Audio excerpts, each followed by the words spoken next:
श्री गणेश जी महाराज की जय। मधुसूदन भगवान की जय। वैशाख मास महात्म्य अध्याय 25। श्रुतदेव जी कहने लगे, हे राजन, वैशाख में शुक्ल पक्ष के अंत की जो 3 तिथि पूर्णमासी तक है, वे बड़ी शुभ देने वाली है। ये तीनों तिथि पुष्करणी कहलाती है। ये समस्त पापों को दूर करने वाली है। जो कोई वैशाख मास में महीने भर तक स्नान नहीं कर सकता, उन्हें इन 3 तिथियों में स्नान करने से संपूर्ण फल मिल जाते हैं। संपूर्ण देवता त्रयोदशी के दिन इकट्ठे होकर जीवों को पवित्र करते हैं। पूर्णमासी के दिन विष्णु भगवान के संग संपूर्ण तीर्थ इकट्ठे होते हैं। चतुर्दशी के दिन यज्ञ सहित सब देवता उन्हें पवित्र करते हैं। कोई कैसा ही ब्रह्मघाती अथवा मद्यपान करता हो, ये सब को पवित्र करते हैं। प्राचीन काल में वैशाख की एकादशी के दिन विष्णु भगवान ने अमृत उत्पन्न किया। द्वादशी के दिन उसकी रक्षा की। त्रयोदशी के दिन देवताओं को पिलाया और चतुर्दशी के दिन देवताओं के विरोधी दैत्यों का नाश किया तथा पूर्णमासी के दिन देवताओं ने अपने अपने राज्य को प्राप्त किया। इससे देवताओं ने प्रसन्न हो इन तीनों तिथियों को प्रीतिपूर्वक प्रफुल्लित चित्त से वरदान दिया था। वैशाख मास की ये तीनों तिथियां शुभ हैं। पुत्र पौत्र आदि फल देने वाली, मनुष्यों के पापों को दूर करने वाली हैं। जो अधम मनुष्य संपूर्ण वैशाख मास में स्नान नहीं कर सकते हैं, वह इन 3 तिथियों में स्नान करने से पूर्ण फल प्राप्त कर लेते हैं।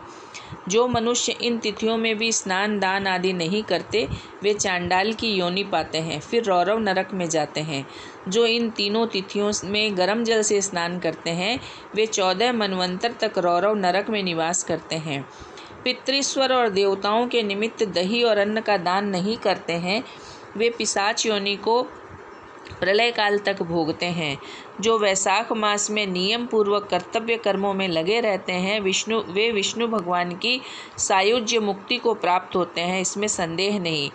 जो वैशाख के कुल महीने में नियम पूर्वक न रहकर केवल इन 3 तिथियों में शास्त्र विदित कर्म करते हैं, वे पूर्ण फल पाकर विष्णु लोक में निवास करते हैं। मनुष्य, देवता, पितृश्वर, गुरु और विष्णु भगवान के निमित्त जो दान नहीं करते, उन्हें हम शाप देते हैं। वे मनुष्य निसंतान, आयुहीन और दुखी होंगे, ऐसा देवता वर देकर अपने अपने धाम को चले गए। अतएव ये तीनों तिथि बड़ी पुण्यकारिणी और संपूर्ण पापों को नाश करने वाली है तथा ये तीनों पुष्करिणी कहलाते हैं। पुत्र और पौत्र को बढ़ाने वाली हैं। जो स्त्री पूर्णमासी के दिन ब्राह्मण को मालपुआ और खीर भोजन करावे तो कीर्तिमान पुत्र पावे। पिछले इन्हीं 3 दिन में जो कोई गीता का पाठ करे, उसे प्रतिदिन अश्वमेध यज्ञ करने का फल मिले, इसमें कोई संदेह नहीं। जो कोई इन 3 तिथियों में विष्णु सहस्त्र नाम का पाठ करता है, उसके पुण्य के फल कहने की तो किसी में भी स्वर्ग अथवा पृथ्वी भर में सामर्थ्य नहीं है। पूर्णमासी के दिन जो कोई सहस्त्र नाम का पाठ करे और एक एक नाम पर मधुसूदन भगवान की दूध से स्नान करावे, तो उसके सब पाप दूर हो जाते हैं, वह विष्णु लोक को जाते हैं। जो सभी उत्तम उत्तम पदार्थों द्वारा मधुसूदन भगवान का पूजन करे, तो कल्पांत में भी उसके पुण्य क्षीण नहीं होते हैं। जो कोई मनुष्य वैशाख में न स्नान करे न दान करे, वह ब्रह्म हत्यारा, गुरुघाती और पितृश्वरों का नाश करने वाला होता है।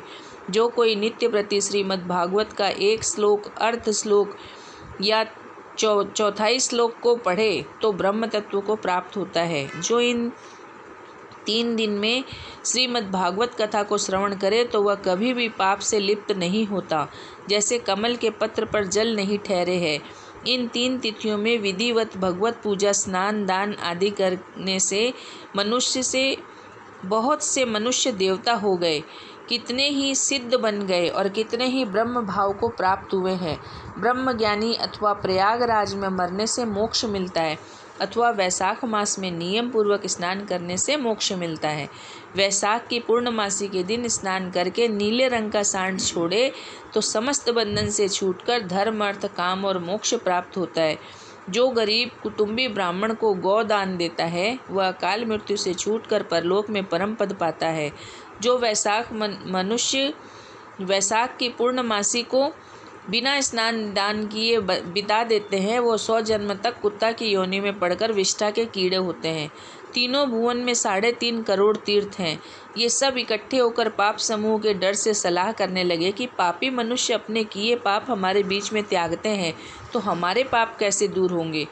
ऐसी चिंता करते हुए तीर्थपाद हरि भगवान की शरण में गए और अनेक स्तोत्र द्वारा स्तुति करके प्रार्थना करने लगे। हे देव देव, हे जगन्नाथ, हे संपूर्ण, हे पापों को नाश करने वाले, पापी मनुष्य हमें स्नान करके पाप को हमारे बीच में छोड़कर आपके धाम को चले जाते हैं। तो हे प्रभु, हम तो आपके आज्ञाकारी हैं, अतः ये पाप हे जनार्दन हमसे कैसे दूर होंगे। हे प्रभु, हम आपके चरणों की शरण के इच्छुक हैं, कोई उपाय हमारे सामने कहिए।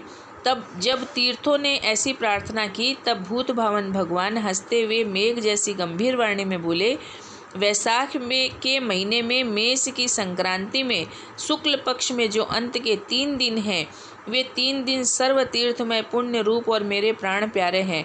इनमें सूर्योदय से पहले स्नान कर जल से बाहर आ जाए, जिससे सब प्रकार के पाप से छूट पुण्य रूप और निर्मल हो।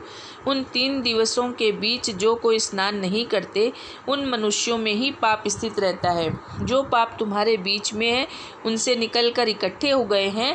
जो मनुष्य इस प्रकार तुम्हारे बीच में पाप छोड़ गए हैं, वह उनमें रहते हैं। ऐसा तीर्थ विष्णु भगवान ने तीर्थों को वर दिया और ऐसी आज्ञा दे योग बल से वहीं अंतर्ध्यान हो गए और सब तीर्थ अपने अपने धाम को चले गए। प्रतिवर्ष वैशाख के महीना में पिछले 3 दिनों में सब अपने अपने पापों को छोड़ निर्मल होते हैं। जो वैशाख के पिछले 3 दिनों में स्नान नहीं करते, उन्हीं के ऊपर सब मनुष्यों के पाप आकर के ठहर जाते हैं। इस प्रकार स्नान न करने वाले मनुष्यों को तीर्थ शाप देते हैं। जो कोई इन 3 दिनों में स्नान नहीं करता, उसके समान कोई पापी नहीं है। ऐसा पाप किसी भी शास्त्र में न देखा न सुना है। अतएव पिछले 3 दिवस में स्नान, ध्यान और मधुसूदन भगवान की पूजा न करे तो इसके तुल्य कोई पाप नहीं। जो इन कर्मों को न करे वह 14 मनवंतर तक नरक में पड़ा रहे। इस प्रकार संपूर्ण वैशाख का महात्म्य महाबुद्धिमान श्रुतकीर्ति के आगे कहा हुआ जैसा जैसे सुना या देखा, तदनुसार ही माधव मास की कथा वर्णन की गई है। इस महात्म्य को पूरी रीति सेवन करने की सामर्थ्य तो ब्रह्मा की भी नहीं है।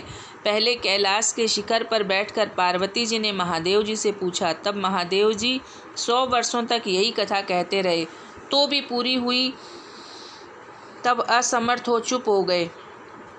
विष्णु भगवान जगन्नाथ श्री नारायण बिना कोई भी पूर्णतया वैशाख मास का वर्णन कर सके हैं।